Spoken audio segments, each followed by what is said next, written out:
नीति आयोग तरफ लक्ष्मीपुर ब्लॉक रे संपूर्णता अभियान।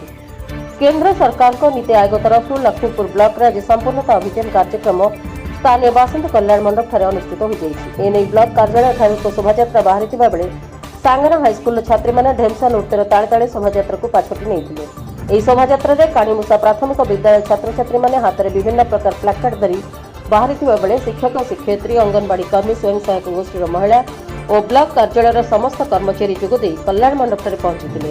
ନୀତି ଆୟୋଗର ପର୍ଯ୍ୟବେକ୍ଷକ ଅମ୍ବିକା ଶୁକ୍ଲା ଏହି କାର୍ଯ୍ୟକ୍ରମ ପରୀକ୍ଷା ପାଇଁ ଦିଲ୍ଲୀରୁ ଆସିଥିବା ବେଳେ କୋରାପୁଟ ଏଡିଏମ୍ ଲଗ୍ନଜିତ ରାଉତ ଯୋଜନା ଉପନିର୍ଦ୍ଦେଶକ ସୂର୍ଯ୍ୟକାନ୍ତ ବେହେରା ବିଧାୟକ ପବିତ୍ର ସାଉନ୍ତା ପ୍ରମୁଖ ଉପସ୍ଥିତ ଥିଲେ। आज संपूर्णता अभियान कार्यक्रम एटा लॉन्च करा हिचे। एटा हला एस्पिरेशनल ब्लॉक डेवलपमेंट प्रोग्राम आकांक्षा ब्लॉक कार्यक्रम एक अंश विशेष। एटा आज तो आरंभ हैला। एटा हमरो थीम विशेष कार्यक्रम। एटा हमरो एटी अछि स्वास्थ्य कृषि आ जो सामाजिक विकास रही ए ऊपर नहीं कि हमरो ए कार्यक्रम चलछि। हमरो टोटल 40टा इंडिकेटर अछि। ता भितर 6टा इंडिकेटर को हमें अचीव करिया पई 3 मास भितर हमको जो अछि टारगेट को हम 100% अचीव करिवार अछि।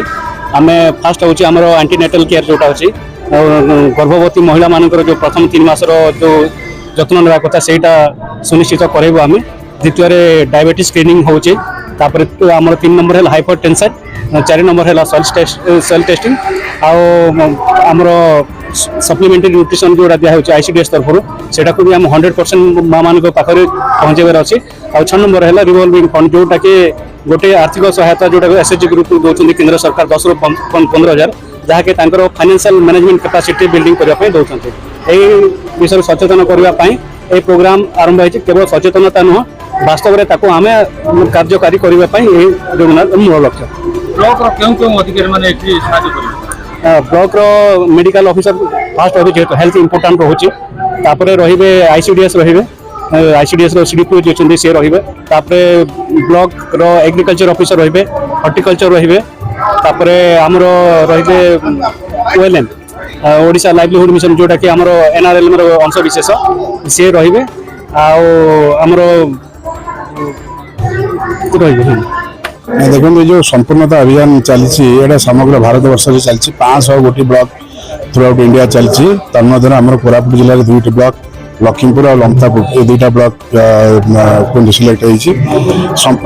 आमर बर्तमान जुलाई 4 आज सेप्टेम्बर 30 मध्य आमर जो ह्यूमन डेवलप इंडेक्स अच्छी तार 6टी कैटेगरी नहीं आम टोटाल कंप्लीट करूँ संपूर्ण से संपूर्णता अभियान कहूँ। प्रथम कथा आमर जो गर्भवती माँ मैंने अच्छा 3 मास मध्य समस्त रेजिस्ट्रेशन कर शारीरिक विकास पूरा संपूर्ण ख्याल रखा सरकार तरफ को। द्वितीय है जिते अच्छा मधुमेह रोगी समस्त टेस्ट करा डायबिटीज और ब्लड प्रेशर एगुड़ा टेस्ट करा एवं संपूर्ण पुष्टिकर खाद्य समस्त जो महिला प्रसूति महिला एवं शिशु मान को दिया यहाँ गोटे कार्यक्रम रही। सहित आमर जो चाष जमी रही लखीमपुर अंचल तार समस्त सॉइल रजिस्ट्रेशन सॉइल टेस्टिंग कर समस्त गोटे सॉइल रजिस्ट्रेशन कार्ड दिया जहाद्वारा चाषी मैंने जापर कौन माटीर कि रही उर्वरता रही कौन कि सार प्रयोग कले अमल अधिक हो पार से चाषी मैंने जापर।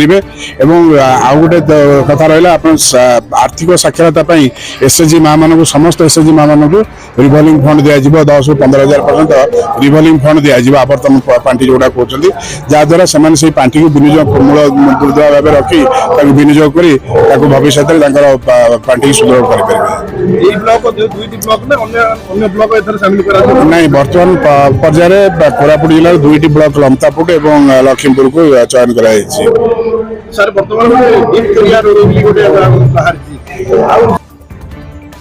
आर्थिक सुदृढ़ सकाशे महिला स्वयं सहायक गोष्ठी महिला मानक आवश्यक पांठी प्रदान महिला मानक सामाजिक अर्थनैतिक राजनीति अभिज्ञता कर आत्मनिर्भरशील करने 40 वर्ष ऊर्ध्व महिला पुरुष मानक मधुमेह परीक्षा चाषी मानकर जमीर माटी संग्रह कर परीक्षा करने केउ प्रकार सार प्रदान करागले चाषी उपकृत हेबे और ब्लॉक रे थिबा 3 मासर गर्भवती महिला नाम पंजीकरण करा जाई सेमानक शारीरिक विकास सकाशे पुष्टिकर खाद्य प्रदान भली 6 गोटी कार्यक्रम नीति आयोग तरफ नियाजे आगामी दिन में कार्यकारी करने नीति आयोगर एही संपूर्णता अभियान मूल लक्ष्य बोली अतिथि माने कहिथिले।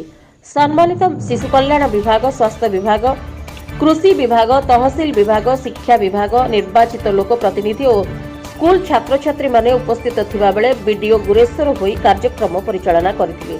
लक्ष्मीपुर प्रमोद कुमार जेना रिपोर्ट, रिपब्लिक ओडिशा, साधारण लोकंको स्वर।